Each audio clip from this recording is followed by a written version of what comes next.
Queridos amigos y hermanos, los que están aquí a este lado de las aguas y los que están allí al otro lado del gran mar, gracias por compartir estos ratos de estudio con nosotros. Bienvenidos todos.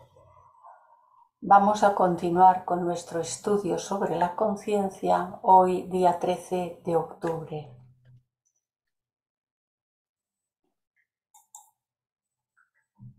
Y como siempre tenemos que recordar que según la Ley de Protección de Datos, este encuentro va a ser grabado y colgado en nuestra página de YouTube y si no quieren que su imagen aparezca pueden cerrar su cámara clicando sobre el icono que aparece en todas las pantallas.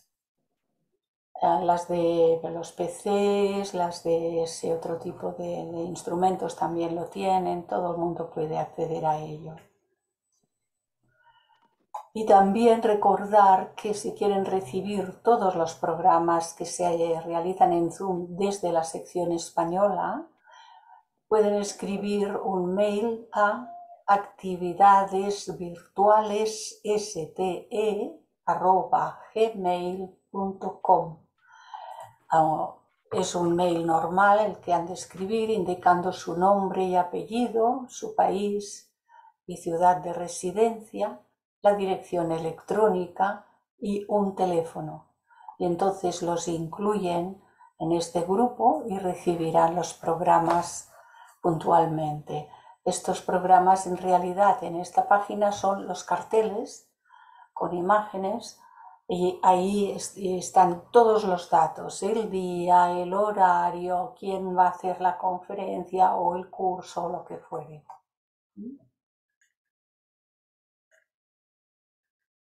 Y ahora sí, entre tanto, vamos a hacer unos minutos de silencio, unos momentos, aprovechando para ello el hacer esta invocación universal que nos ayuda a situarnos y a ir entrando en un estado de conciencia que nos prepara para el trabajo que vamos a realizar.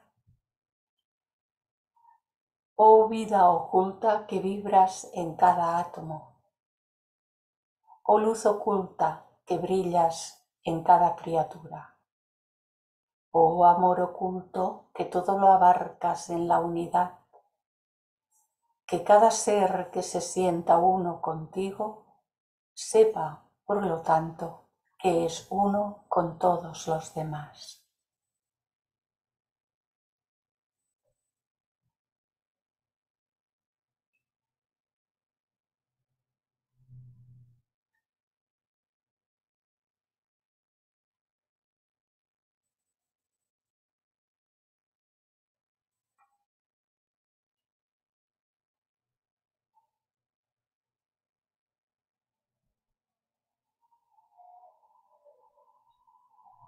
Y en nuestras meditaciones, al entrar en ese silencio, silencio de ese barullo mental, ese parloteo mental, cuando se va haciendo el silencio, podamos tener en cuenta a todos los reinos de la naturaleza, al propio reino mineral, la tierra entera, al reino vegetal, al reino animal y al propio reino humano, con todos sus seres, con todas las criaturas, sin dejar a nadie fuera, inclusivos en todo.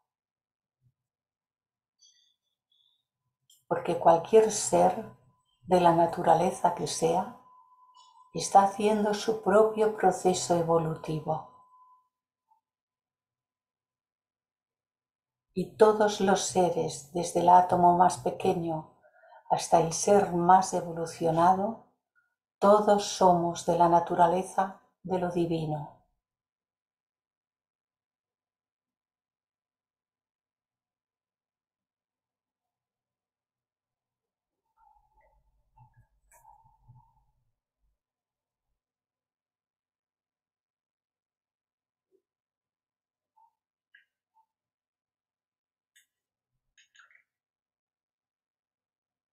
Entramos ahora al capítulo 9, que titula Anivesan como conciencia y autoconciencia.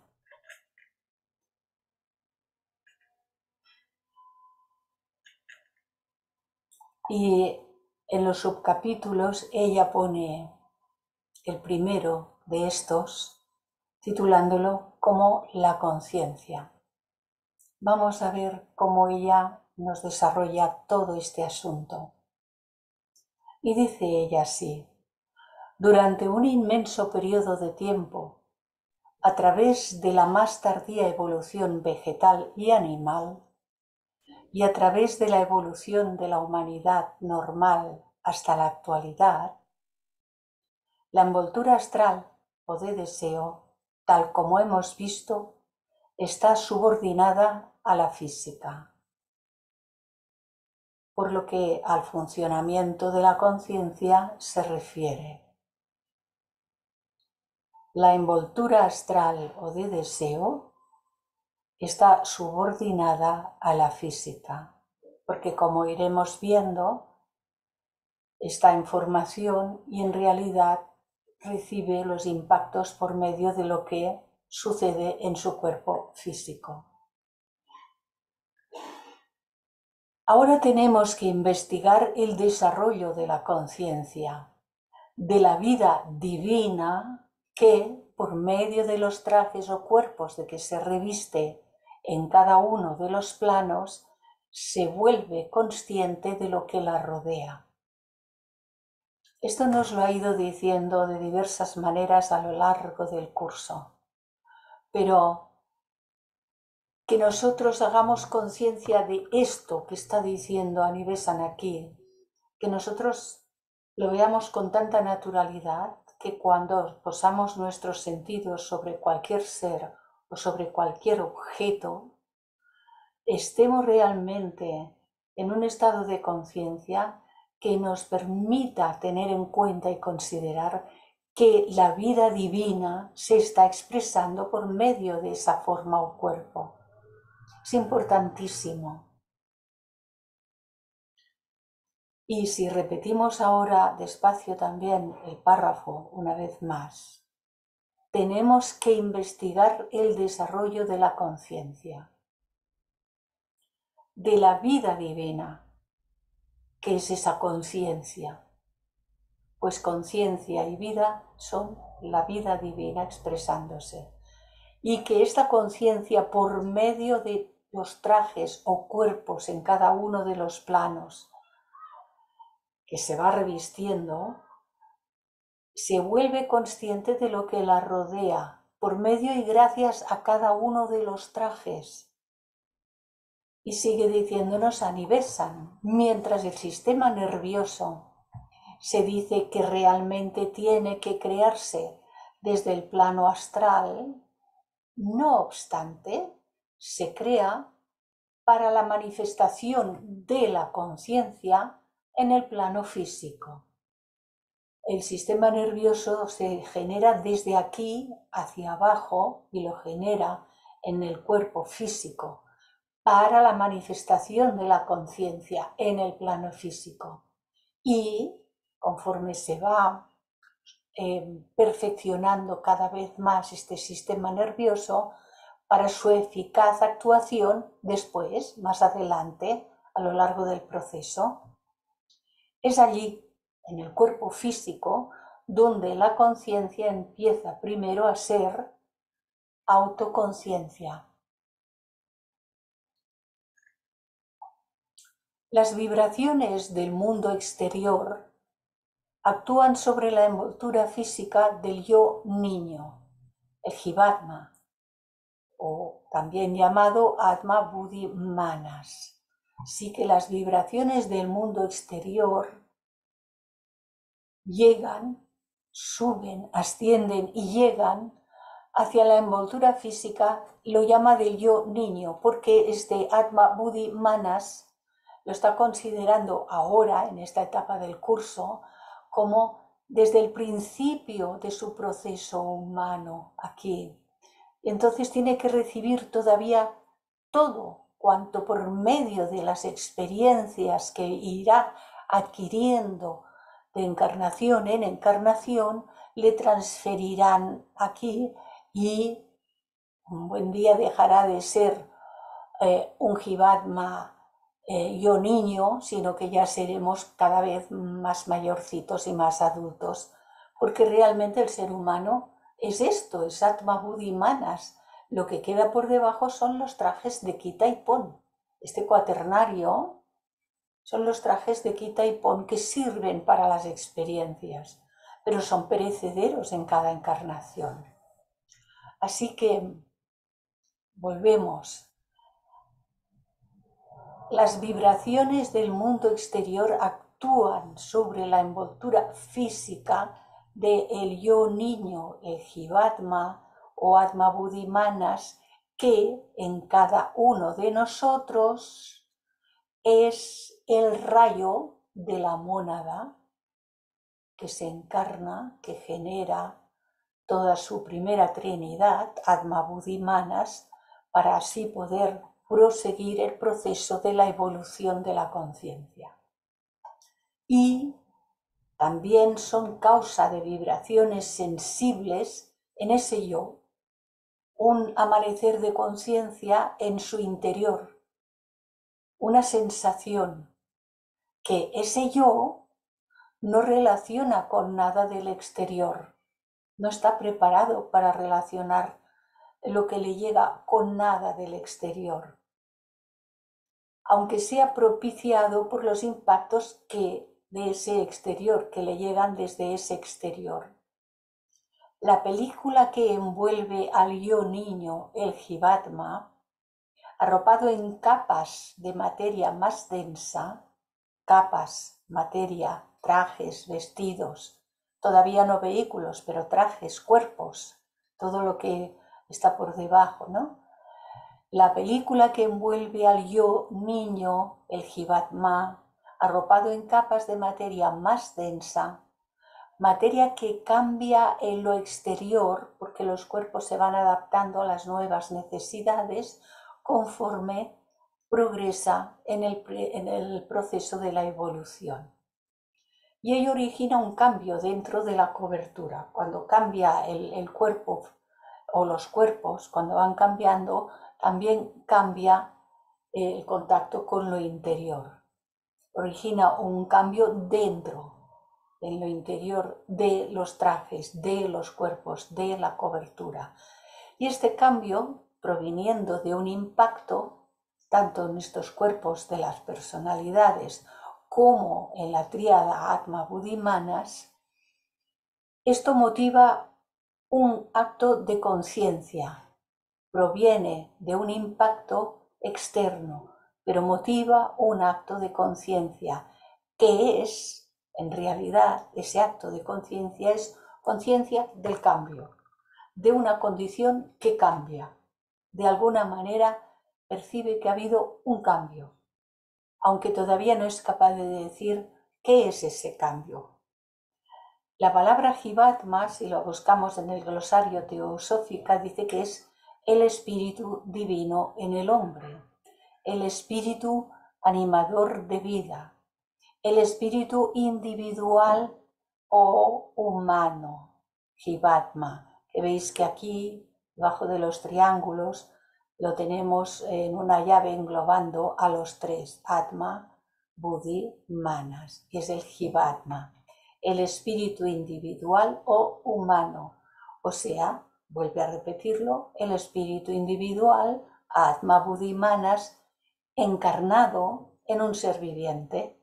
Durante los procesos en encarnación, estos tres están revestidos de los trajes de una nueva personalidad, como estamos ahora mismito todos los que estamos aquí y todos los millones de seres encarnados. Puede que sea una atracción o un tirón motivado por un objeto externo sobre las envolturas o cuerpos que alcanza hasta la cobertura del yo niño, el Jivatma, ha ocurrido algo y le llega algo a esta tríada superior, Atma, Buddhi, Manas, la Trinidad en el ser humano, originando una ligera expansión en esa misma cobertura hacia el atractivo objeto, seguida de una expansión en las envolturas. Sí, el impacto se produce en el cuerpo y ello motiva movimientos en todos los vehículos por encima del cuerpo físico, pero además llega en alguna medida a impactar sobre esta Trinidad que es la realidad que somos, el verdadero ser. Y esta expansión es un cambio de condición y es la causa de una sensación, de un acto de conciencia. Por lo tanto, aquí nos encontramos que lo que se produce abajo impacta sobre lo que hay por encima y más interno, pero que a su mismo tiempo hay un retorno de algo de respuesta a ese impacto por parte de la conciencia o vida. También dice, o bien puede tratarse de una repulsión, un alejamiento, motivado también por un objeto externo contra las envolturas. Algo que sucede en el plano físico y que hace que el cuerpo físico se aleje de algo que lo está poniendo en peligro, que le da miedo, etcétera, etcétera. Alcanzando la cobertura del yo y motivando una ligera contracción de la cobertura. Fijémonos como cuando a veces ocurre algo muy fuerte, un impacto, y dice, se me ha encogido el estómago, y motivando una ligera contracción en la cobertura. Sería ese impacto fuerte que hace que uno reaccione desde el cuerpo físico, pero, cuidado, reacciona el cuerpo emocional astral, reacciona la parte de la mente que esté desarrollada en esa etapa y reacciona en alguna medida toda esta Trinidad que es nuestra verdadera naturaleza. Así, cuando examinamos las condiciones de las envolturas de los cuerpos bajo una atracción y una repulsión, encontramos que son completamente distintas. Cuando el impacto de un objeto externo origina una vibración rítmica en esas envolturas o cuerpos, es decir, cuando sus materiales se configuran para adaptarse a líneas ondulantes de sutilidad y de densificación regulares, esta adaptación de la materia que encierran permite un intercambio de vida entre los dos objetos que se han puesto en contacto, y la culminación del intercambio es proporcional a la correspondencia del estado de sutilidad y densificación en los dos. Si el que recibe el impacto aquí en el cuerpo físico por medio de otro cuerpo, humano, animal, objeto, un camión que se acerca y que nos pone en peligro, lo que fuere, pero si este es más sutil que el otro, este tiene una reacción distinta de la que tendrá el otro ante la misma situación.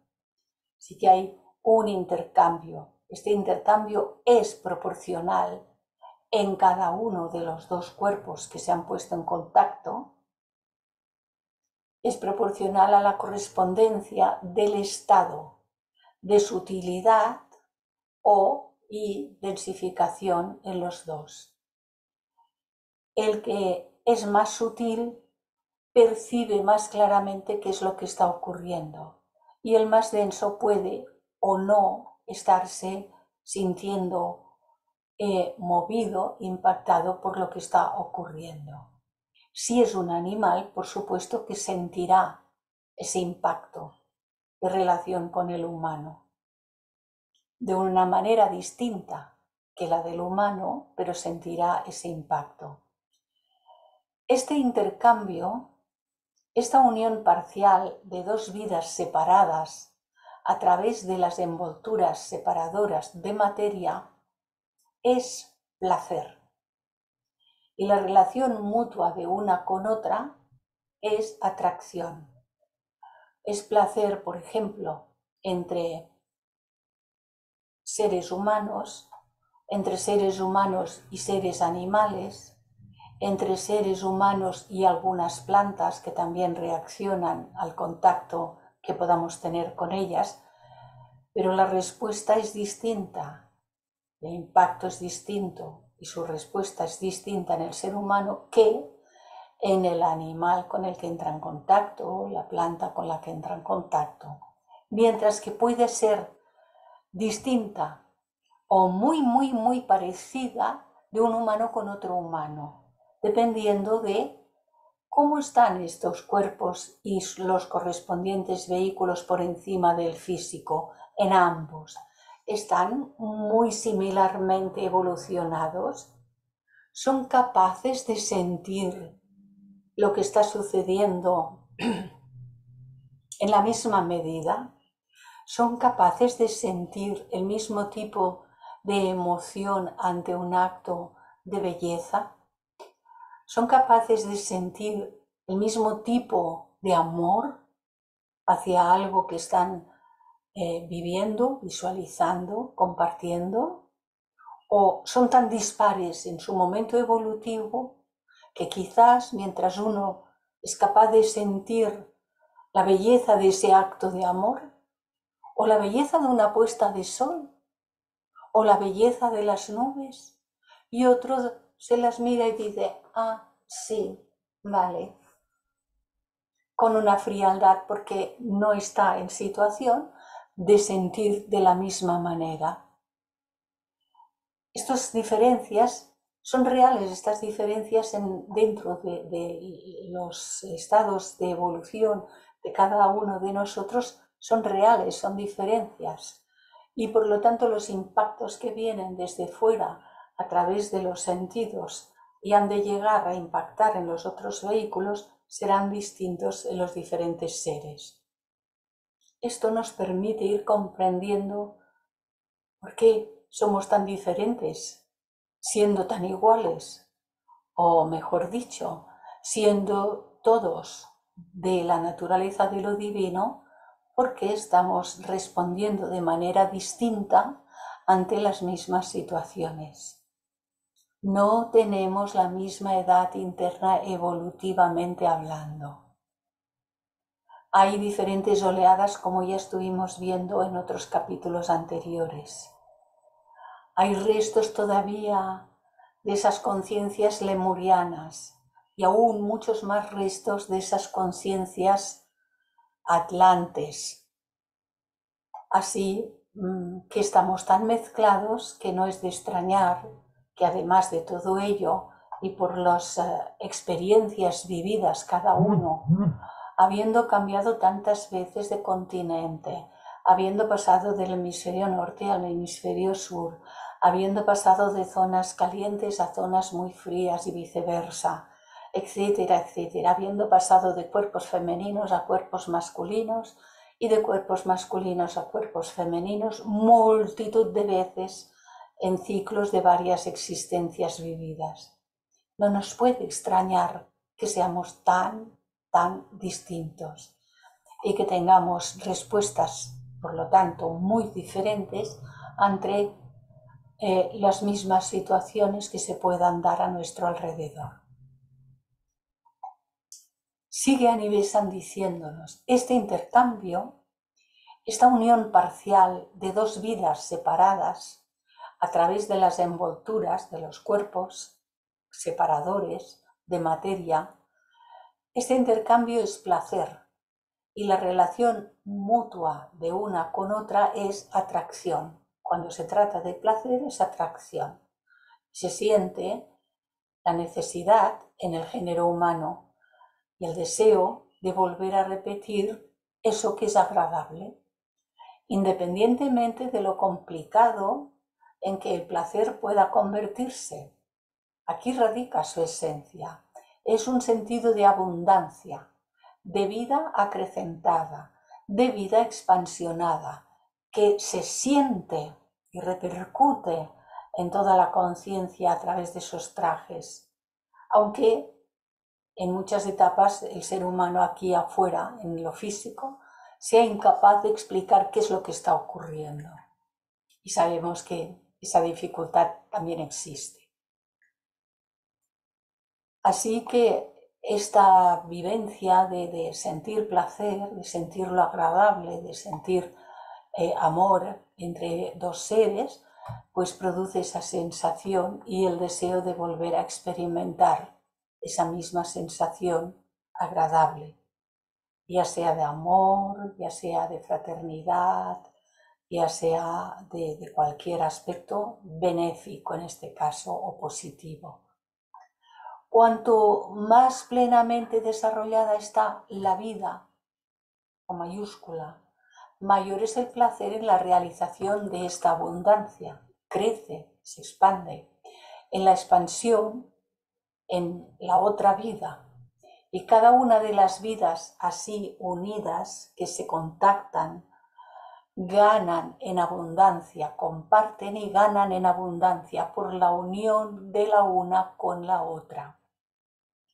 A medida que las vibraciones rítmicas y los correspondientes estados de sutilidad o densificaciones hacen que este intercambio de vida sea posible, en verdad puede decirse que las vibraciones armónicas que se establecen son un placer. Hay un reconocimiento, hay un contacto, los vehículos físicos lo reciben, los sentidos lo reciben y lo llevan cada uno de ellos a sus otros vehículos, de manera que en los planos superiores también existe ese contacto, aunque los cuerpos físicos, la mayoría de las veces en la actual etapa de evolución para la inmensa mayoría de los seres, no haya esa conciencia de lo interno. Cuando, por el contrario, el impacto de un objeto externo origina una discordancia de vibraciones en la envoltura del objeto impactado, es decir, cuando los materiales están hechos para adaptarse de un modo irregular, actuando en direcciones incompatibles, chocando las unas con las otras, la vida que contienen se encierra, aislada, y la efusión normal de sus rayos se interrumpe, queda interceptada, incluso retroceden sobre sí mismos, es encerrarse. Algo que es desagradable, que no queremos repetirlo, que no queremos que vuelva a ocurrir. Todos conocemos ese tipo de sensaciones. Esta interrupción ante una acción normal es dolor. Puede calificarse como dolor, aunque tenga muchos matices. Dolor, aversión y el miedo y el largo, etc. Dolor que aumenta con la energía del impulso interno.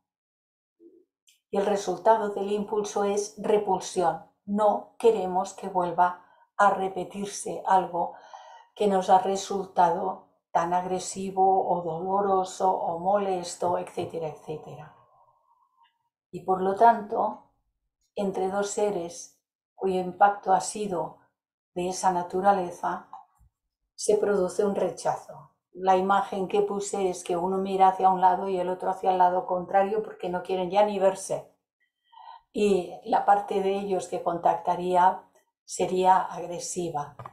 La imagen no tiene que ver con lo que estamos expresando, pero es lo que me encontré que por lo que representa tenía como un poco de cercanía.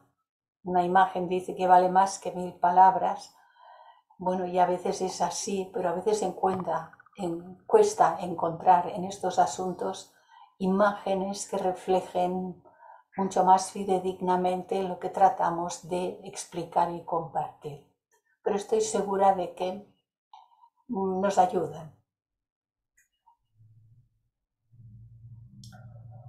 Ahora, además, cuanto más plenamente desarrollada está la vida, porque lo que se desarrolla es la vida con mayúscula, aunque nosotros la percibimos aquí como, bueno, estamos vivos y luego no estamos vivos.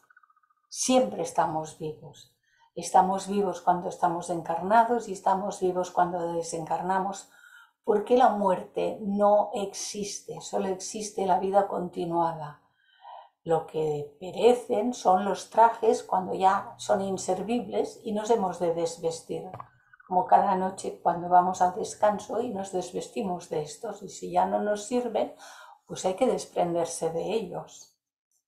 Así que cuanto más plenamente desarrollada está la vida, mayor es el dolor en este violento trastorno de su acción normal y en el sentido de frustración que acompaña a ese trastorno.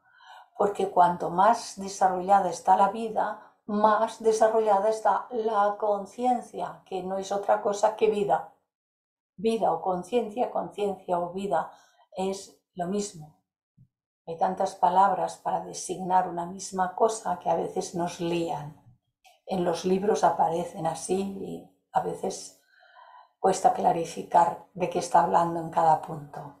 Sigue diciendo Annie Besant, de aquí, además, que las vibraciones inarmónicas sean penosas, nos resultan penosas. Téngase en cuenta que esto es cierto para todas las envolturas o cuerpos. Aunque la envoltura astral se haya especializado como el recipiente de la clase de sensaciones más tarde llamadas placenteras y penosas. Constantemente, en el transcurso de la evolución, una función vital generalizada se especializa y normalmente se utiliza un órgano en particular para ejercitarlo. En el cuerpo astral, al ser el vehículo de los deseos, porque en el cuerpo astral cámico es donde las materias de que se compone este cuerpo astral es capaz de responder a lo que nosotros denominamos como placer y dolor. Es su especialidad. Es el mundo de deseos, pasiones, apegos, y largo, etcétera. Y entonces el placer y el dolor aquí se sienten muy fuertemente, aunque desde aquí transfiera eso a la conciencia del cuerpo físico y transfiera eso a los vehículos superiores también. Así, vuelvo a repetir el último párrafo, en el cuerpo astral, al ser el vehículo de los deseos, es evidente la necesidad de una susceptibilidad especial ante el placer y el dolor. Y se va desarrollando la distinción, matices, gradaciones a lo largo de todo el proceso. Matices, gradaciones, placer y dolor. Y ello es realmente interesante. Dejando de lado esta pequeña digresión y volviendo a la naturaleza de las envolturas, los cuerpos que nos revisten, hasta el germen de la conciencia en sí, descubriremos que es importante darse cuenta de que ahí no hay ninguna percepción de un objeto externo. No esa percepción tal como se da a entender normalmente al utilizar esa palabra. La conciencia humana, Atma Buddhi Manas, hasta esa etapa de la cual está hablando ahora Annie Besant, que no es la actual, todavía es más primaria, más primitiva, hasta esa etapa, esa conciencia no sabe nada de lo externo y de lo interno. Atma Buddhi Manas, en esa etapa, no sabe nada de lo interno y de lo externo. No sabe nada de eso de un objeto y no sabe nada de eso de un sujeto. ¿Y qué es el objeto y qué es el sujeto? En esa etapa todavía aquí no sabe nada porque la conciencia no está lo suficientemente desarrollada. Así que el germen divino, ahora en esa etapa, se está volviendo lenta y gradualmente consciente. y añadirlo de lenta y gradualmente, porque estas cosas suceden a lo largo de muchísimas encarnaciones vividas por medio de los cuerpos de los que nos vamos revistiendo. Esto es lento y se va volviendo consciente por medio de tantos y tantos y tantos impactos que hacen que estos cuerpos se especialicen y que hacen que este ser, que lo que somos realmente, el ser, la conciencia divina expresada en esta Trinidad, Atma, Buddhi, Manas, también se desarrolle para poder llegar a ser completamente, lo será, todavía hoy no lo somos, lo llegará a ser completamente consciente de los mundos que preside por debajo de ella, conociéndolos todos completamente por medio de los trajes de los que se irá revistiendo, cada vez más perfeccionados, cada vez más especializados, permitiendo que finalmente esa conciencia sea una, la que lo abarque todo. Pero estamos yendo muy lentamente hacia ello porque la evolución es lenta. Así que el germen divino, desde entonces y ahora, se está volviendo lenta y gradualmente consciente. La conciencia humana, Atma, Buddhi, Manas, ya veis que repito para que siempre nos vayamos situando, se está haciendo consciente de sí misma, con este cambio de condiciones, con este movimiento en las envolturas que le reportan las experiencias de las que está revestida. Este expandirse y contraerse es como un latido, como un respirar. La sístole y la diástole de la propia vida divina en movimiento, del amor divino, de la voluntad divina, de la actividad divina. Este expandirse y contraerse, porque la conciencia solo existe y solo puede existir y hacerse autoconsciente de sí misma en y por medio del cambio, en y por el cambio. Si no hubiese cambios, no habría impactos y todo permanecería estático sin ningún desarrollo de la vida divina o conciencia. ¿De qué? ¿De qué podría ser consciente? De nada. No habría nada. Nada más que aquella conciencia potencial sin desarrollo ninguno. Aquí, pues, en el primer movimiento se produce el primer cambio y allí está el nacimiento de la conciencia para el germen divino, separado, individual, Jivatma o Atma, Buddhi, Manas. Vuelvo a repetirla porque es muy importante. Aquí pues, aquí en esa etapa que está explicando, en el primer movimiento se produce el primer cambio. Hay algo, ha ocurrido algo y le llega un impacto más sutil o menos sutil. Y allí está el nacimiento de la consciencia para el germen divino separado, individual, el Jivatma o Atma, Buddhi, Manas. Le llega por medio de los trajes. La simple vestimenta de este germen, con sucesivas envolturas de materia en los planos sucesivos, las personalidades, da nacimiento a estos primeros cambios vagos, casi imperceptibles o muy poco perceptibles en el interior del germen divino, que son el nacimiento de la conciencia.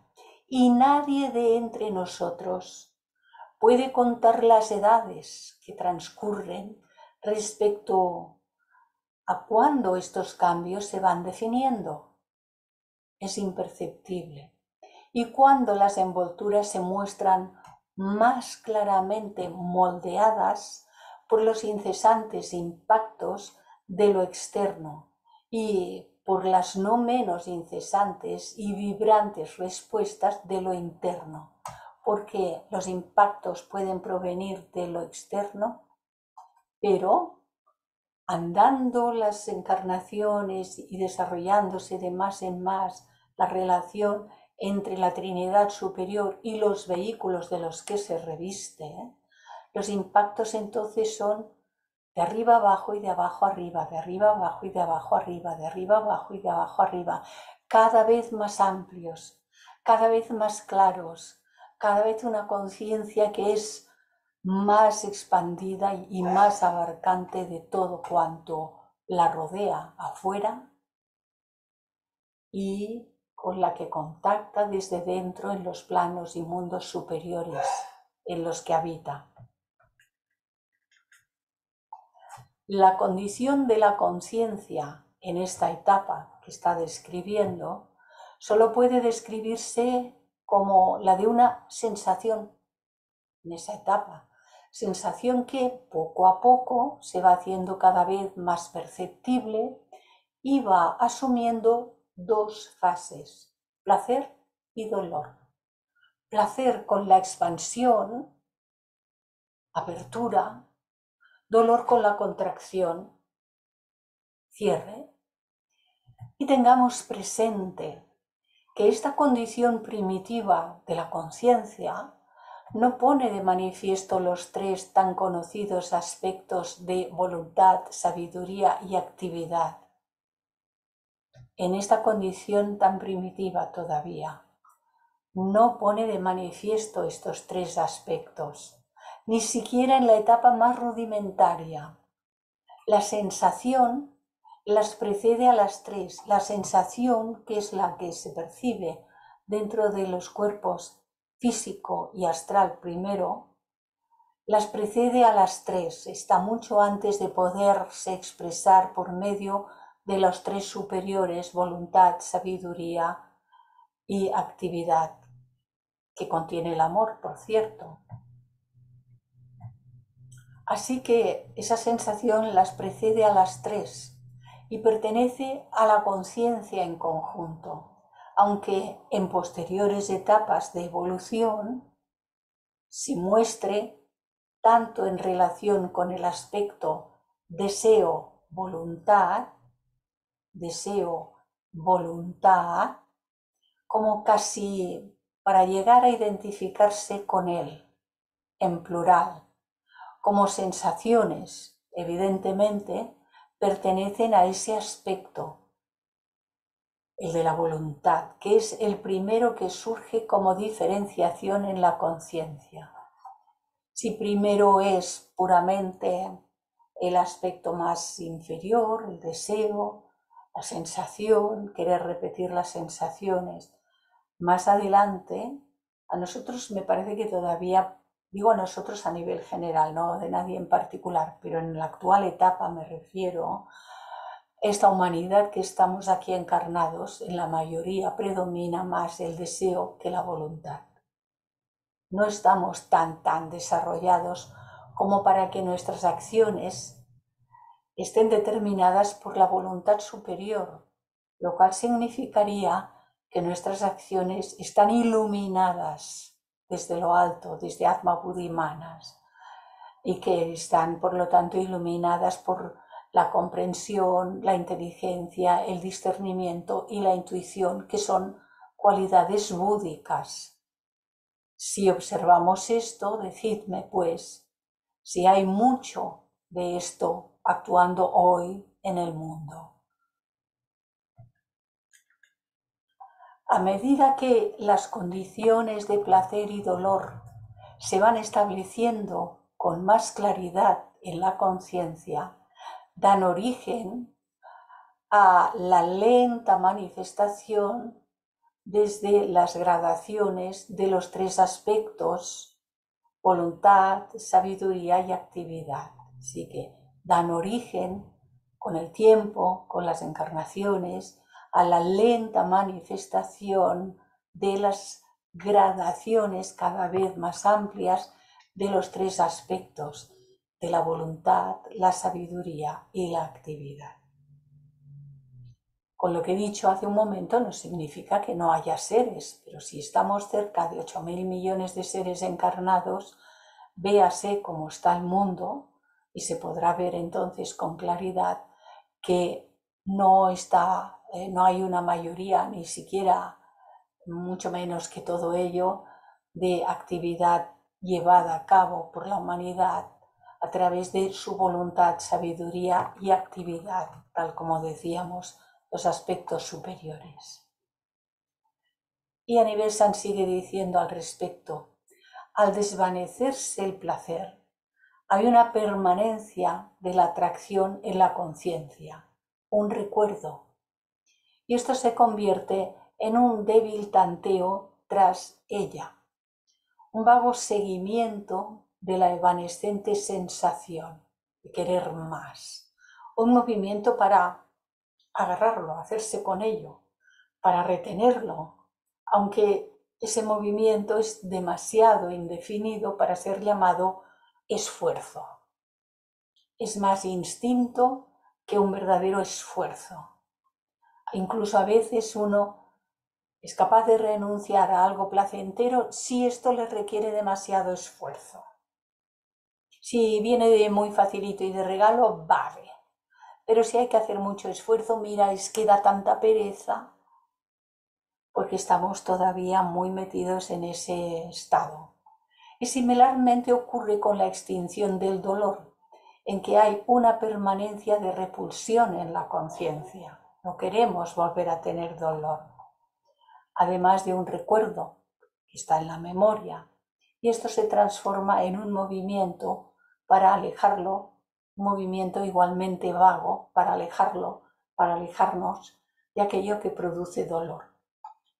Aunque es cierto que muchas personas parece que se regodean en su propio dolor, antes que tomar la firme decisión que sería llevada por el aspecto voluntad de voy a poner remedio a mi estado, no al mundo.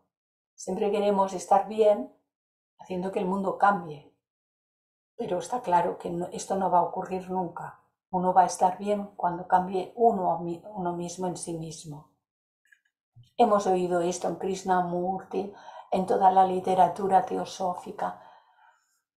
Parece que hemos comprendido intelectualmente todas estas cuestiones, pero si las hubiésemos comprendido realmente, no entendido intelectualmente, sino comprendido realmente, ya habríamos hecho los cambios para hacer toda esta transformación interna. Estas condiciones dan nacimiento a la memoria del placer y del dolor necesaria, porque si no, no nos pondríamos en defensa de nada. Tiene que ocurrir. Y son memorias del placer y del dolor anteriores, lo que se ha experimentado, señalando la germinación del aspecto pensamiento o sabiduría. La memoria del placer y del dolor señalan la germinación del aspecto pensamiento o sabiduría. La germinación del aspecto deseo o voluntad alarga de nuevo la experiencia del placer o la de evitar el dolor, estimulando esto un movimiento que es la germinación del aspecto actividad. Entonces, estos tres aspectos que proceden de esta Trinidad, Atma, Buddhi, Manas, se van despertando gradualmente, se van activando gradualmente, incidiendo sobre los vehículos de los que está revestido en las sucesivas personalidades a niveles cada vez más amplios de estos aspectos de sabiduría, voluntad, actividad. De modo que la conciencia se diferencia en tres aspectos de su unidad primaria de sensación, repitiendo en miniatura el proceso cósmico, repitiendo el triángulo divino, monádico, átmico, repitiendo aquí, Atma, Buddhi, Manas, el triángulo divino, monádico y átmico. Siempre son tres, el primer triángulo, que se repite en el segundo y que de hecho se repite en las personalidades, solo que estas son temporales, son evanescentes, son de quita y pon, son perecederas, como sabemos bien. Así que se repite en miniatura el proceso cósmico, se repite el triángulo divino monádico átmico, puesto que la triple divinidad siempre surge de la existencia una, de la unidad del ser, de aquello que es uno. El axioma hermético queda aquí de nuevo como ejemplo. Como es arriba, así es abajo, repitiéndose de forma temporal en cada encarnación. Nos lleva ahora a explicarnos algo sobre la autoconciencia. El deseo, en todas sus gradaciones, es un reflejo del aspecto voluntad. Y el deseo, germinado de ese modo, busca a tientas el placer por el placer. Hasta ahora no. Lo busca por el objeto que proporciona el placer. Hasta ahora no. Y dice hasta ahora refiriéndose a esa etapa más primaria de la que nos está hablando todo este rato. Porque la conciencia en esa etapa todavía está circunscrita a su propio reino. La conciencia todavía está enteramente circunscrita a su propio reino, que es el de esta Trinidad, Atma, Buddhi, Manas. Todavía solo es consciente en su interior. Es consciente solamente de los cambios que ocurren en ese interior. Todavía no ha dirigido su atención hacia afuera. Todavía no ha dirigido, hablando siempre de aquella etapa más primaria de la evolución humana, no de esta etapa actual. Todavía en aquella etapa no ha dirigido su atención hacia afuera. Todavía no es consciente ni siquiera de que existe un exterior a ella misma. Mientras tanto, ese exterior del cual la conciencia Atma Buddhi Manas no es consciente, ese exterior va golpeando continuamente sus vehículos y golpea con más vehemencia en su vehículo físico, el vehículo más fácilmente impresionable desde fuera y con más dificultad desde dentro. Es más impresionable desde fuera por medio de los contactos que tenemos con el mundo que nos rodea, de todos los seres, de todos los reinos, del frío, del calor, etcétera, etcétera, etcétera. Es más fácilmente impresionable desde fuera y es más difícilmente impresionable de lo que le pueda venir desde dentro. Y habla del cuerpo físico. Así que este es más difícil de impresionar de lo que le pueda venir desde dentro. Gradualmente, y siempre hemos de tener la palabra gradual muy, muy cerquita, no perderla de vista, los persistentes y violentos impactos del exterior atraen su atención en su dirección. Su irregularidad, su imprevisión, sus constantes asaltos, su falta de conexión con sus lentos movimientos de tanteo, sus inexplicables apariciones y desapariciones, son contrarias a su indistinto sentido de regularidad, de continuidad, de permanencia, de débiles oleadas impulsivas de cambio sucediéndose dentro de lo que para ella, para esa conciencia, todavía no es ella misma. Si lo volvemos a leer,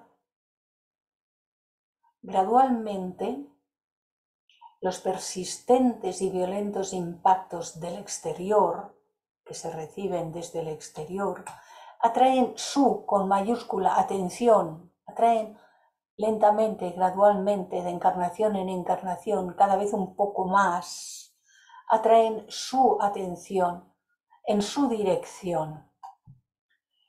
La irregularidad de lo que le llega, su irregularidad, su imprevisión, sus constantes asaltos, su falta de conexión con sus lentos movimientos de tanteo, sus inexplicables apariciones y desapariciones porque de pronto le llegan desde aquí una serie de impactos y de pronto ya no le llegan porque hacemos cambios aquí.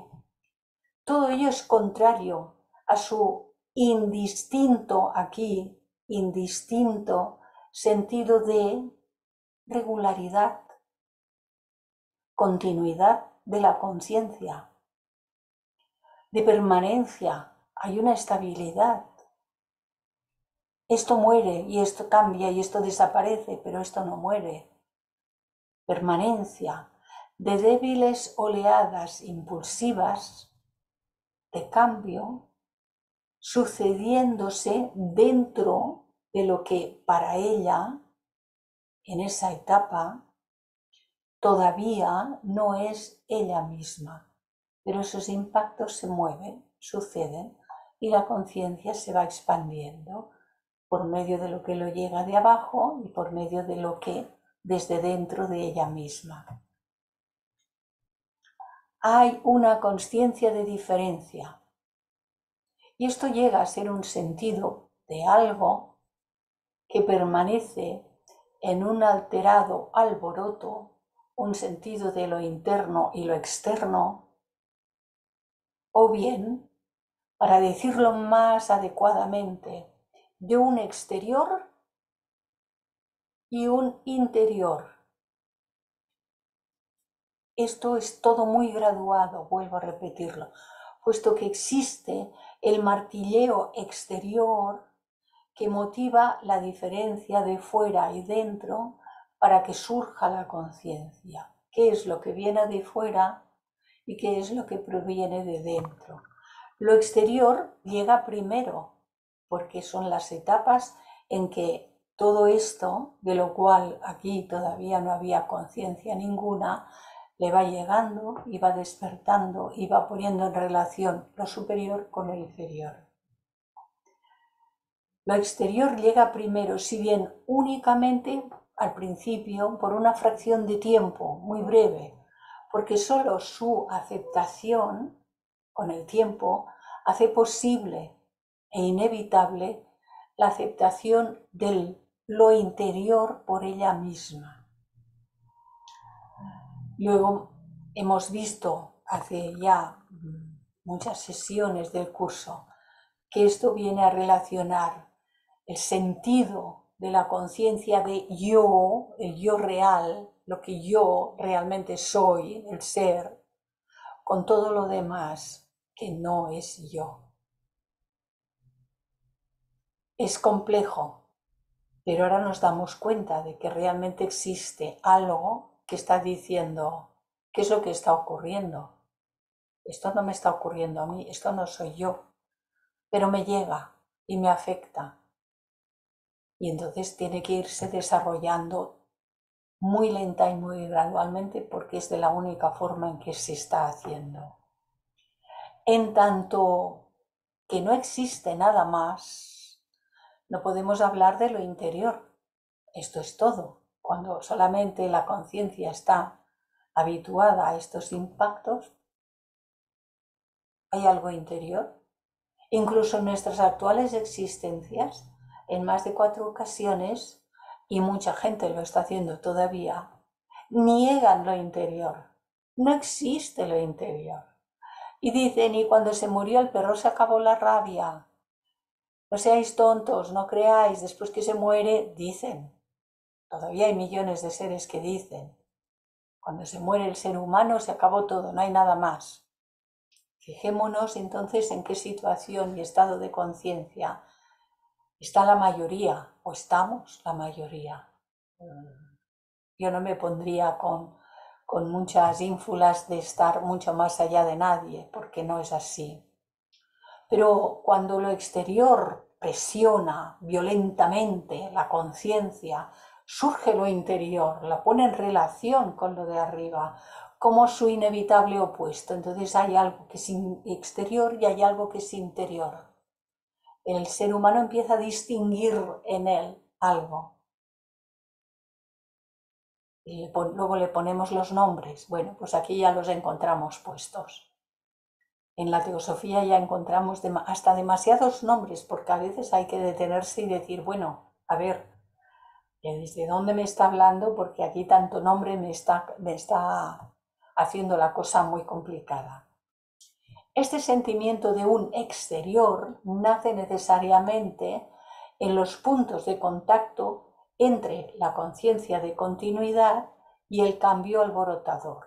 Entre aquella conciencia de continuidad, los puntos de contacto con aquel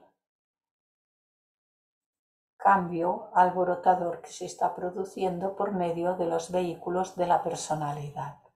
Es decir, nace en su vehículo físico, en su cuerpo físico, este sentimiento. Lo relaciona. A partir de eso se afirma lentamente la conciencia de los otros. Y con el reconocimiento de estos otros llega también el reconocimiento del yo en contraste con ellos. Allí es donde yo y los demás, lo que no soy yo, pero esto en el nivel más bajo posible todavía.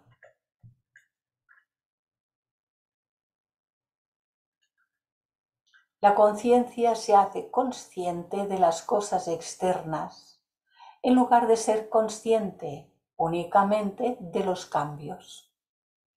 Se hace consciente de las cosas externas y no únicamente de los cambios que la están impactando.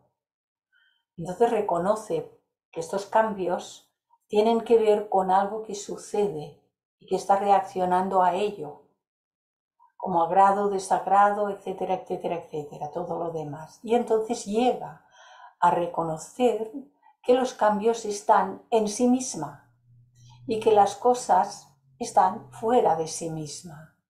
Los cambios están en sí misma y los objetos, las cosas que provocan, que nos transmiten información, ideas, impactos, agradable, desagradable, frío, calor, deseo, etcétera, etcétera, que las cosas, los objetos y los seres están fuera de sí misma.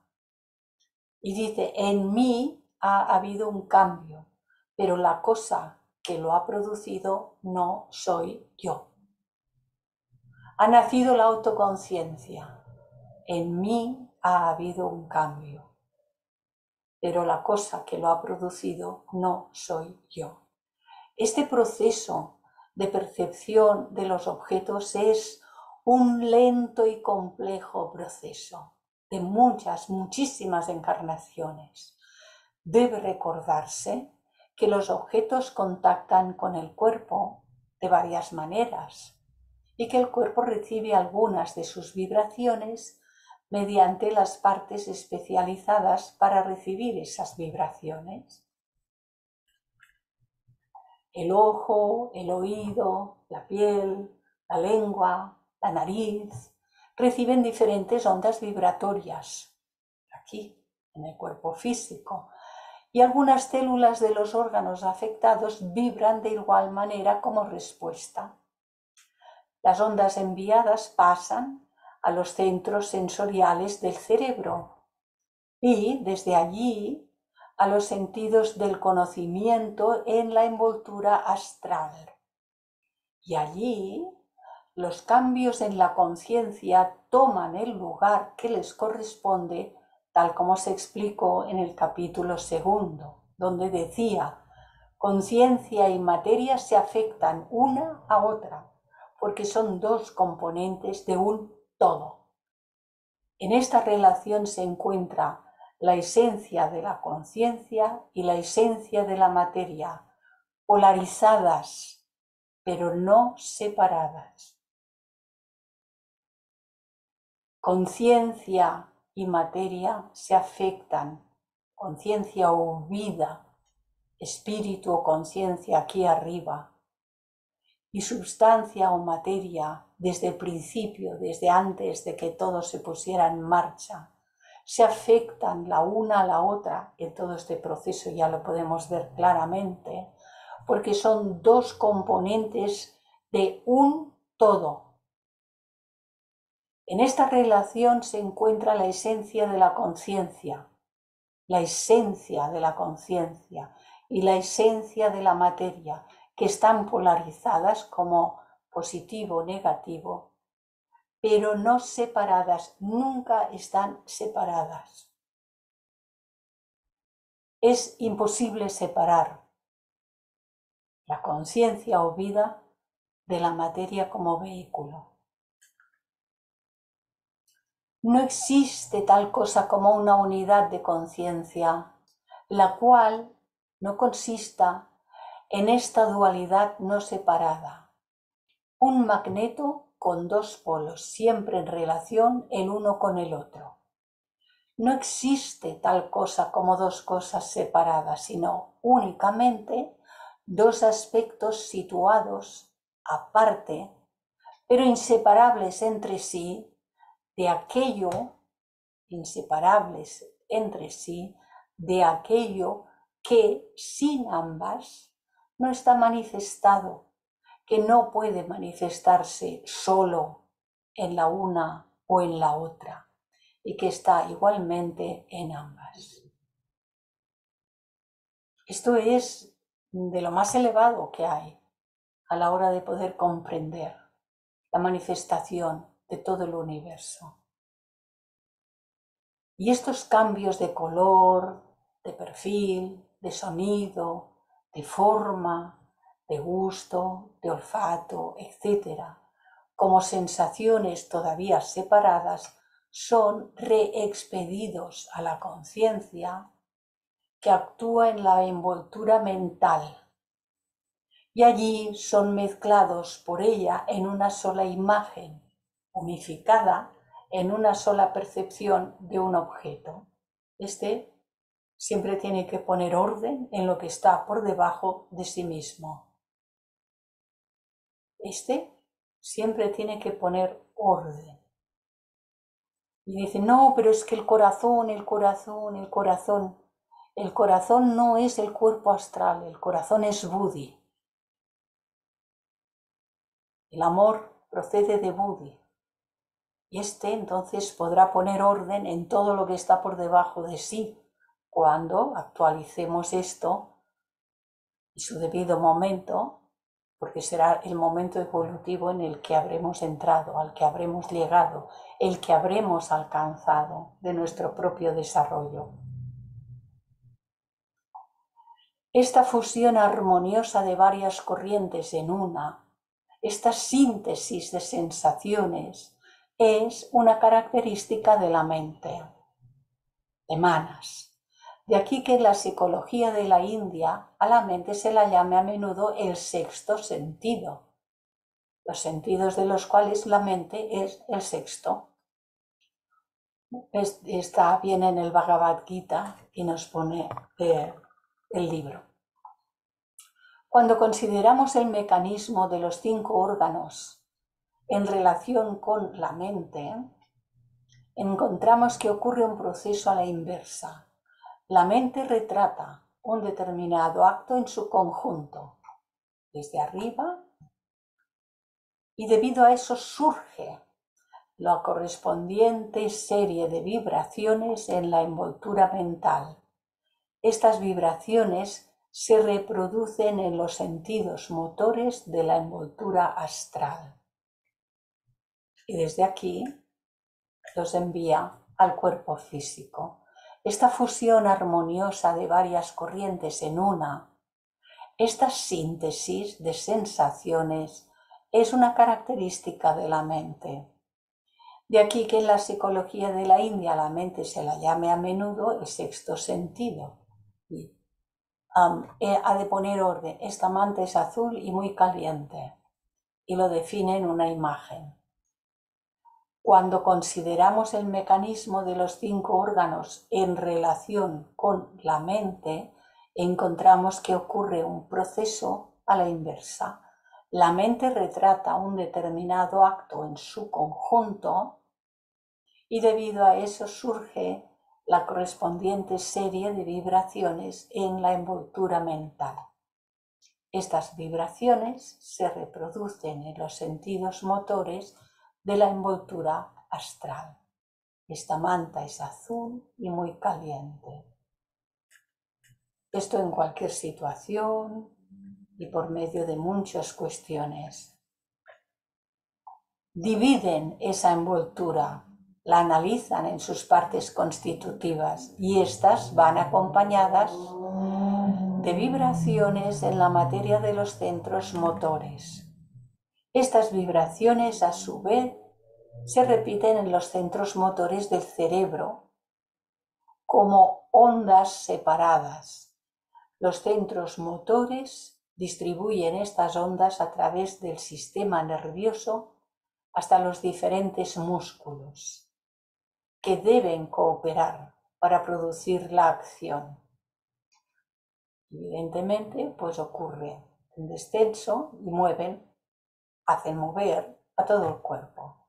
Considerada en esta doble relación, la mente se convierte en el sentido número 11, los 10 sentidos y uno más, en el Bhagavad Gita. Y hasta aquí hemos llegado en los subcapítulos del día de hoy. Y seguiremos el próximo 20 de octubre con la otra parte de todo este asunto que es realmente muy, muy importante. Así que si os parece bien, dejamos de compartir y podemos dar paso a si hay preguntas y cuestiones. Entiendo entonces, en resumen, que la envoltura astral kámica, una vez que estamos presentes, que no lo había visto entero, wow, es muy largo. Entiendo, lo voy a leer para que lo podamos ver todos o oír todos. Entiendo entonces, dice José Luis, en resumen, que la envoltura astral kámica, una vez que estamos presentes en esta existencia, reciben una serie de golpeteos vibracionales en cada encarnación, lo que genera la expansión y contracción del astral kámico, placer, dolor, mientras que la conciencia superior no es consciente de lo exterior físico. Estaba hablando de las etapas más primarias, ahora ya hace tiempo que sí lo es en parte, no del todo, pero en parte. Es con las múltiples encarnaciones, la asimilación de las vibraciones o golpeteos al astral kámico, que las cubiertas o mantos que la recubren se van desvelando para dar paso a ese canal que dará paso gradual y paulatinamente al movimiento de la autoconciencia, de la conciencia, para que en un futuro el aspecto voluntad, sabiduría, actividad se expandan y tomen el lugar que les corresponde, la vibración armónica de los 7 principios yo soy. Sí, para que en un futuro que tampoco es un futuro que va a ser de la noche al día, es gradual, ya lo es actualmente esta gradación. Va despacio, sí, pero es gradual, y como es gradual, en tanto que vaya aumentando la toma por parte de la voluntad, sabiduría, actividad, que son los 3 aspectos de esa Trinidad, Atma, Buddhi, Manas en nosotros, más fácil y rápida respuesta se hará desde ese estado de conciencia que iremos desarrollando. Porque esto supone que al principio es muy lento porque los mecanismos no están, pero que en la medida que se desarrollan los mecanismos, el proceso tiene una aceleración en su desarrollo. Las últimas etapas no son aquellos eones interminables por los que pasamos en las primeras etapas. Cuando lleguemos a las últimas etapas de nuestra evolución humana, los procesos en esas últimas etapas, que son los procesos iniciáticos, por decirlos de una manera entendible para todos nosotros, son mucho más rápido que aquellos eones de tiempos en los que iniciamos nuestra humanidad. Terrible sería que fuese la cosa tan lenta, ¿eh? Pero bueno, lo iremos observando y lo iremos constatando. Y al decir constatando, será nuestra propia conciencia, nosotros, el ser, que constataremos. Cuando alguien constata algo por sí mismo, ya no necesita creer en ello, le consta que eso es así. Es un estado de la conciencia. Ha constatado, es una vivencia interior. No es una cosa leída, no es una cosa escuchada, no es una creencia de porque alguna autoridad lo dice, no, es la vivencia directa de algo de un orden superior. Y entonces uno no puede negar aquello que ya es parte de sí mismo como conciencia. Así que muy bien, José Luis, pues oye, que lo has explicado todo esto muy bien. Gracias. Gracias. ¿Alguien más quiere añadir alguna cosita?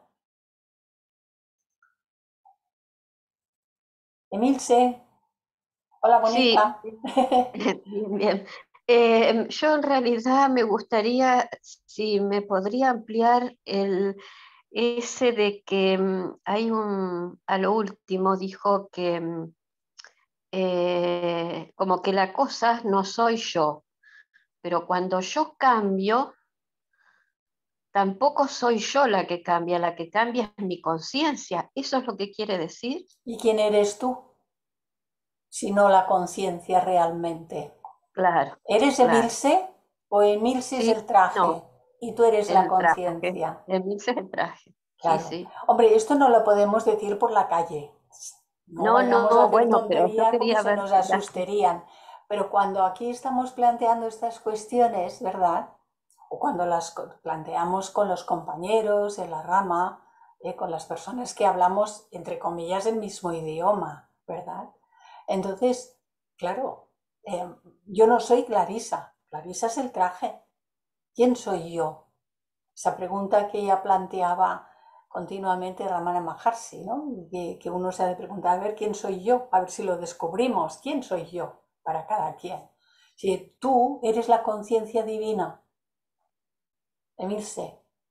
Sí, en Emilce es lo realidad que vemos sí, aquí fuera, pero tú eres la conciencia divina. Y Felipe, que tiene allí la mano levantada, no es Felipe. también. Felipe es el traje, pero él es la Ah, conciencia divina. Y Chuy y Luis, digo los que veo ahí solamente, y Pilar y Manolo también, y Rosa, ya no veo más, los otros no los veo. Pero, ¿verdad que cuando situamos la realidad, quién somos? Por eso la conciencia se está expandiendo, de lo contrario, pues no habría ninguna posibilidad. Pero, cuidado, no descuidemos que se expande gracias a todas las experiencias e impactos que se reciben por medio de estos trajes. Así que, a ver, cuidadito que hacemos con los trajes. gracias, Clarisa. A ti, Emilce. Hola, Felipe. Hola Clarice, muchas gracias. Te quería preguntar, justo en relación con lo que acabas de comentar, el, se supone que uno se tiene que identificar con lo que es permanente. Entonces, eso interno, esa conciencia superior, pero ¿cómo?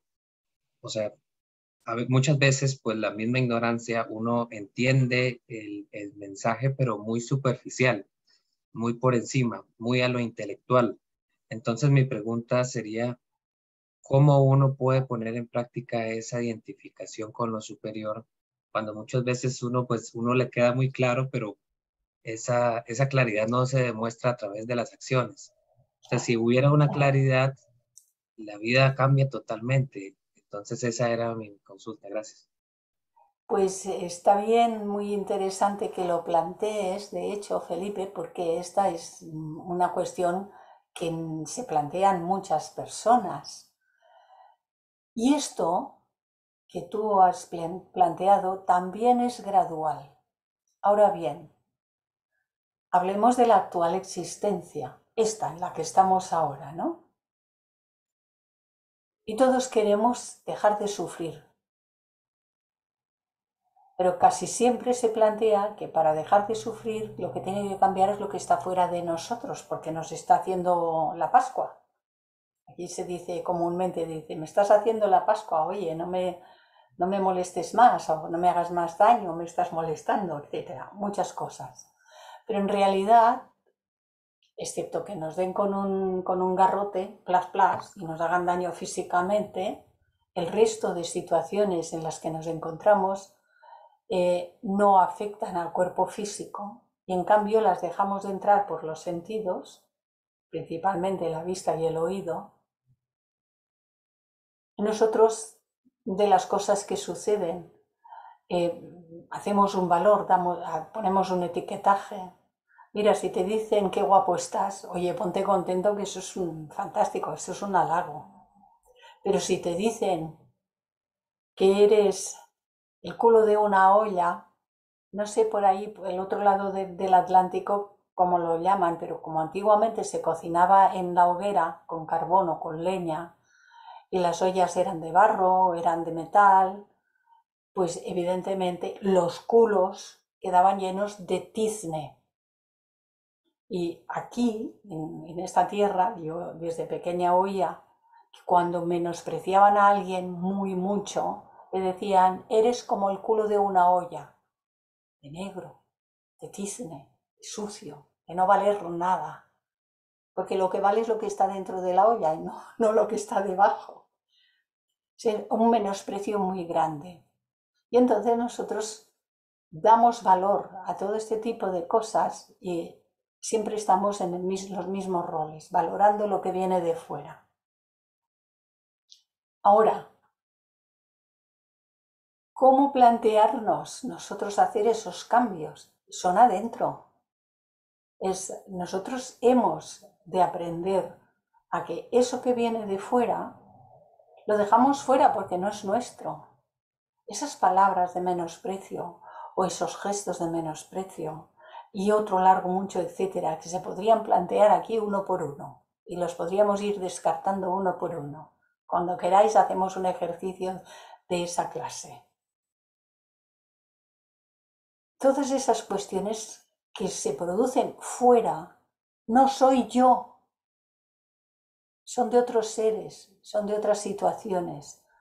Hemos de aprender a verlas, pero sin metérnoslas dentro, sin hacérnoslas nuestras, porque no son nuestras. Las palabras que ha dicho otra boca no son mis palabras. Si yo me las meto dentro, a través de los sentidos, de otras palabras, y me dicen que soy un culo de olla, y yo convierto las palabras en un puñal y me lo clavo. ¡Ay, lo que me ha dicho, que yo no me merezco, que no hay derecho, que menosprecio, que se ha creído, y me clavo el puñalito que acabo de confeccionar con unas palabras?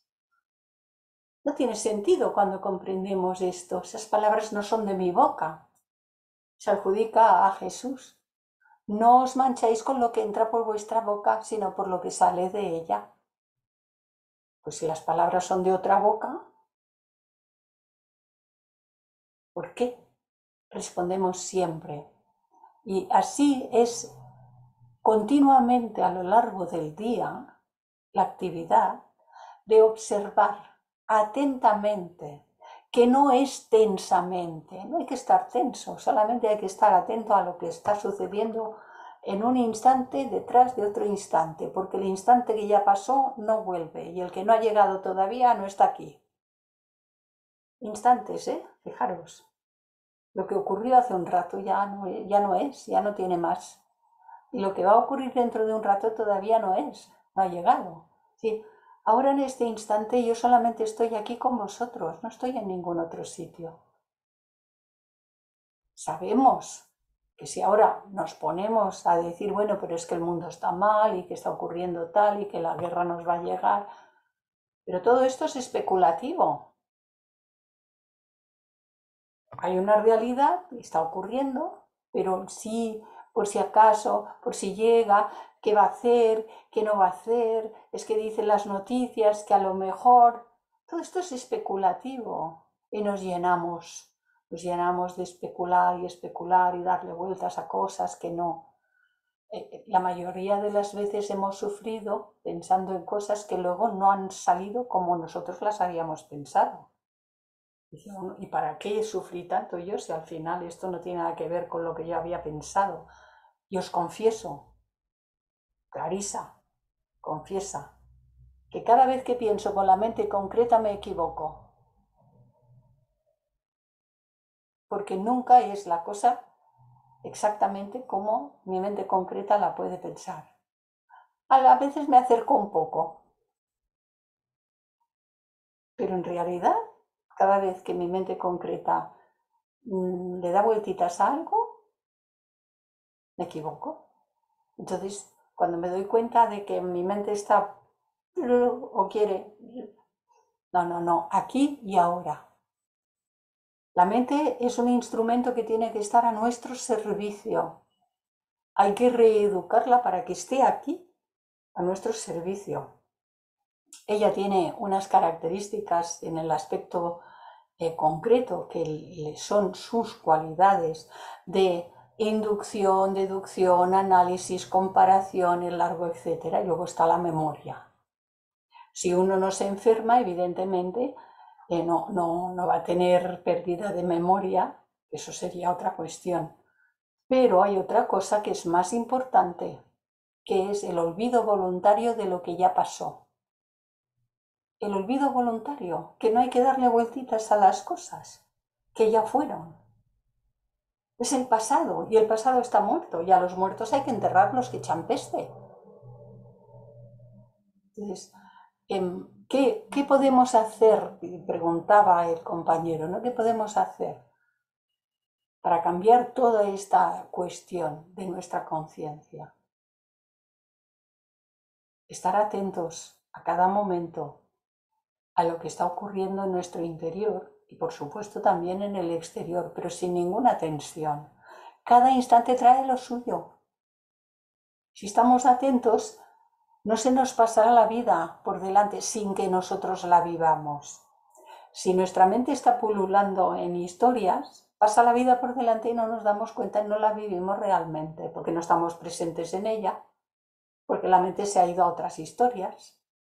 Entonces, estar aquí, Krishnamurti habla de esto continuamente y otros instructores hablan de esto continuamente, cada uno en su época y en su idioma, en su propia lengua, en su forma de expresión, ¿no? Sí, estar aquí atentos. Y entonces descubrimos cuáles son los mecanismos de ese aspecto mento-emocional que hemos de transformar. Y en esta sola existencia llegamos a hacer muchísimo trabajo y acelerar en parte, gradualmente, y tampoco hay que buscarlo, pero es una realidad que ocurre. Se acelera ese proceso, que de no hacer esta tarea, pues bueno, decía el compañero, es que aprendemos intelectualmente, pero luego, no, hay que llevarlo a la práctica. Y es que la explicación ya trae cómo practicarlo, todo eso. Ya trae consigo, esa explicación ya trae cómo practicarlo. Pero a veces se ha dicho, es que la teosofía es muy teórica y es poco práctica. No es cierto, eso es un engaño de las propias personalidades. La teosofía es eminentemente práctica, porque nos da todas las herramientas para realizar nuestros propios procesos de cambio interior y de expansión de la conciencia. Pero si no ponemos en marcha las herramientas, si a mí me dan herramientas preciosas por medio de la teosofía, pero yo no las uso, esas herramientas, nada cambiará. Y os puedo asegurar, me atrevo a asegurarlo, a mí me queda mucha tarea por hacer, de eso no cabe duda, pero os puedo asegurar que en cuanto comprendí que los cambios los tenía que hacer yo, dentro de mí misma, y me puse a ello, de aquel sufrimiento que yo no comprendía hasta los 34 años, empezó a disminuir, a disminuir, a disminuir. No me lo hizo ninguna pastilla, ni me lo hizo ningún médico, no me lo hizo nadie. Lo hizo lo que yo estaba poniendo en marcha, y esto da frutos. Esto es una realidad. El que se pone a realizar sus cambios interiores pasa gradualmente del sufrimiento a la paz. Esto es una realidad. No es que yo lo haya leído, es que es una realidad porque lo he vivido, lo estoy viviendo. Aunque no haya terminado mi tarea, ni muchísimo menos, ¿eh? Soy una aprendiza más entre todos vosotros y de aquí no pasamos. Pero sí os puedo decir que se pasa del sufrimiento a la paz. Muchas gracias, Clarisa. A vosotros. Si se me escapa algo, porque a veces me pongo a dar una respuesta y a lo mejor me he ido y no he contestado lo que me preguntabais, ¿eh? Que me puede ocurrir, porque de pronto viene la inspiración por donde viene, pero que si queréis preguntar algo más, si queréis comentar algo más, pues ya sabéis, levantáis la mano y adelante. Dijiste todo muy claro y profundo. ¿Alguien más quiere añadir algo?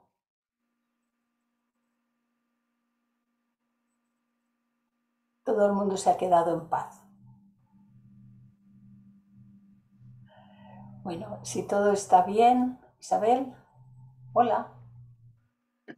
Has abierto el micro, ¿verdad? Sí. Ay, sí, sí. No, pensaba que es que quieres comentar algo. No, sí. Pues mira, estaba todo el rato pensando que menudo trabajo de evolución tenemos como herencia, porque es que me maravilla toda esta génesis para organizar que nosotros seamos autoconscientes y que realmente pues podamos gozar de, bueno, gozar o no, pero bueno, ser dueños, ¿no? De alguna manera Sí. bueno, de nuestra vida, de nuestra forma de pensar, de sentir, etcétera. Y yo pensaba, mira, todo el rato en los niños, un bebé dentro de la madre, ¿no? Que ya empieza a sentir el placer, el dolor, etcétera. Y luego cuando nace, bueno, la integración de los sentidos, la diferenciación del yo y el no yo, pero en un momento, dicen, a los 7 años ya es por lo menos un estado de una cierta racionalidad. Mira, en 7 años, o sea, toda la humanidad.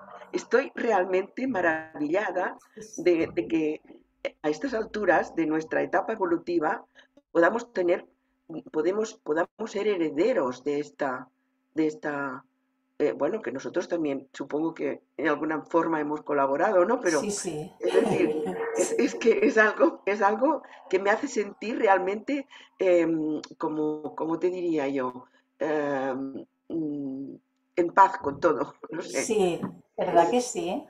Sí. Es una maravilla. Somos los hijos de nosotros mismos, somos fruto de todos nuestros propios procesos. Hemos pasado cientos de veces para llegar hasta donde estamos ahora. Es una maravilla. Gracias, Chuy. Va recalcando lo de Isabel, lo sentí igual, o sea, como que terminé la tarea y voy a llegar a la escuela y la voy a estar presentando a la maestra, ¿no? Y sentirme orgulloso de que la hice y que la voy a presentar. Más o menos eso es lo que entendí de Isabel, de que estoy entendiendo todo esto, lo que somos, cómo hemos evolucionado y qué es lo que va a ocurrir. Bueno, pues eso no lo sabemos, pero me siento en este momento libre y bien al poder tener ya, ahora sí, la tarea hecha y llevarla ya al siguiente punto, ¿no? Ujú. El comprender trae eso consigo, ¿ves? La comprensión se amplía y el comprender trae la posibilidad de realizar más, cada vez más. Entonces es la comprensión, que es búdica, es la inteligencia, que es búdica, se van expandiendo. Es el discernimiento, que también es una cualidad búdica que se va expandiendo. Y más adelante es la intuición, que es búdica. La intuición verdadera es una cualidad, una facultad espiritual búdica. No tiene que ver con el presentimiento, que es astral, sin menospreciar el presentimiento, pero cada cosa hay que colocarla donde corresponde, ¿verdad? Entonces, claro, estamos en expansión de todo eso, pero requiere una tarea. ¿Ves? Imaginemos que uno pasa por esta vida y hay seres que realmente pasan por una vida o por varias, por las que sea, ¿no? Que podemos observar personas que a lo largo de toda una existencia vivida aquí hemos conocido, que realmente cuando se marchan no han movido casi nada de su propia conciencia. Es más, en muchas ocasiones han generado un karma tan denso, tan pesado, que va a resultar en varias encarnaciones poder limpiar todo lo que han estado generando ahora. Pero cuando vamos aprendiendo a observarnos, pero también observar para aprender de todo, entonces resulta que nos damos cuenta de lo importante que es hacernos conscientes y responsables de todo cuanto pensamos, sentimos, actuamos y hablamos. Sí, los pensamientos deben ser siempre bondadosos, amorosos e inclusivos. Eso generará emociones y sentimientos bondadosos, amorosos e inclusivos. Y nuestras acciones y palabras también serán de esa misma naturaleza. Así que nosotros no surja de nosotros una palabra que pueda herir a nada ni a nadie. Que de nosotros no salga ni una mirada que pueda herir a nada ni a nadie. Porque es muy curioso, pero los ojos emiten vibraciones, rayos continuos. Esos rayos tienen un tipo de vibración. Si la mirada es benéfica, esos rayos son benéficos. Si la mirada no lo es, porque surge de un pensamiento antagónico o lo que sea, pues esos rayos tendrán ese tipo de vibración. Así que yo recuerdo a nuestro querido amigo Jaime cuando en una ocasión le consulté acerca de algo que me había sucedido y había visto yo esos rayos saliendo de mis ojos a borbotones y me dijo: esto es esto, tal, tal. Dice, pero ahora eres responsable. Ahora que lo sabes, no puedes mirar nunca mal a nadie, porque sabes lo que surge de tus ojos. Surge de todos los ojos, solo que mira, en aquel momento se me dio, por el motivo que fuere, la posibilidad de poderlo constatar y a partir de ahí tener una enorme responsabilidad. Sí, hay que mirar bien, de aquel mirar bien que se ha dicho siempre, ¿no? Mírame con buenos ojos. Pues hemos de mirar con buenos ojos a todo.